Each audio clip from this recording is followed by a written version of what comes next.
following images. As you look at them, tell me, when I ask you, what do you see? Would you say a dog? A horse? What about this one? Would you say a bird or a butterfly? Well, how are you going to feel when I tell you that you're wrong? Because you are wrong.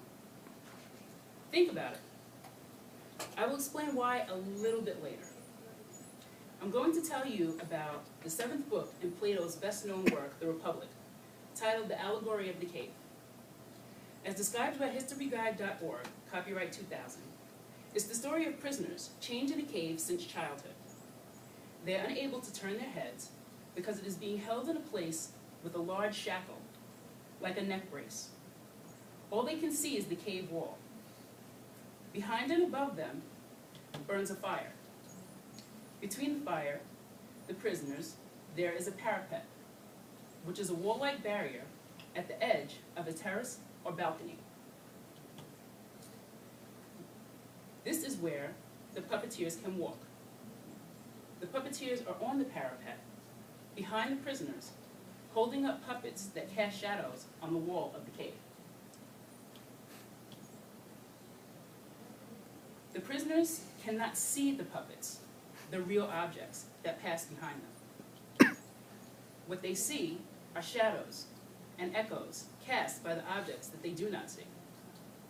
I'm going to explain to you the reality you can envision is not the way things usually really are. You have been brainwashed to believe and understand a lot of the things that you see. Some of you may be quite happy with the way things are.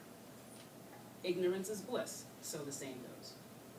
I say, I want the truth, the whole truth, and nothing but the truth. And I believe you should too. I'm going to inform you about Plato's philosophical assumptions as told in the Allegory of the Cave. To begin, first I'm going to tell you why the real world can only be apprehended intellectually. The reason Plato believes the real world can only be apprehended intellectually is that the prisoners would take a term in their language and refer it to the shadows that passed before their eyes, rather than the real things that cast the shadows. The world revealed by our senses is not the real world, but only a poor copy of it.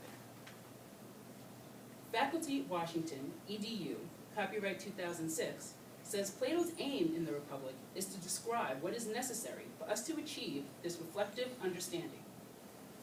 For the terms of our language, we get their meanings by naming the forms that the objects we perceive to participate in it. We may acquire concepts by our perceptual experience of physical objects. We would be mistaken, though, if we thought that the concepts that we grasp were on the same level as these things that we perceive. Second, if you believe that is taught, that knowledge is taught, I'll explain why that's not the best way to learn. Knowledge cannot be transferred from teacher to student. Medlibrary.org says the Republic wants to illustrate our nature in its education and want of education. In teaching the most basic truths, it is an important role for strategic strangeness and the confusion it produces. Transcending this state is the aim of genuine education. Education consists in allowing them to apprehend it for themselves. The article in the Review of Metaphysics from 2005 states, in the end, it is a sign of education to withhold certain truths from knowledge and to keep silent about them. The unreliability of the senses and the need to extract from the senses has to happen in order to gain genuine knowledge. Understand that you can only really learn by experiencing the world, and that a teacher cannot give you all of the knowledge that my final point will be an easy aspect for you to grasp. Enlightened individuals have an obligation to the rest of society.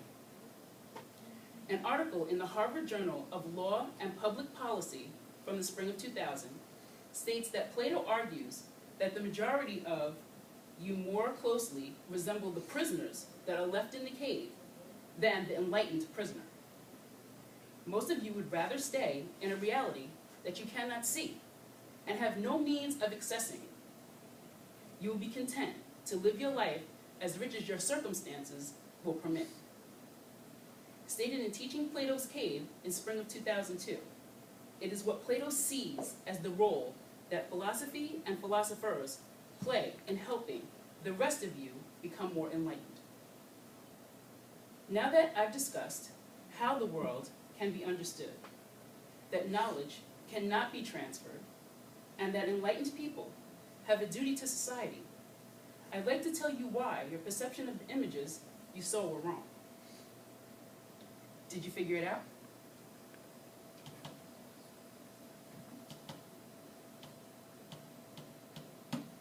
You're not looking at a dog, or a horse, or a bird, or a butterfly.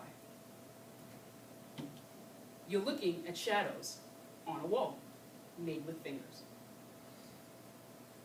I fulfilled my obligation to you by putting you on the road towards your own enlightenment. In conclusion, I hope you will now see why the real world can only be apprehended intellectually, that knowledge cannot be transferred from teacher to student, and that enlightened people do have an obligation to society. This knowledge will save us as a people if we share it by making us seek out the truth beyond what our senses tell us is real.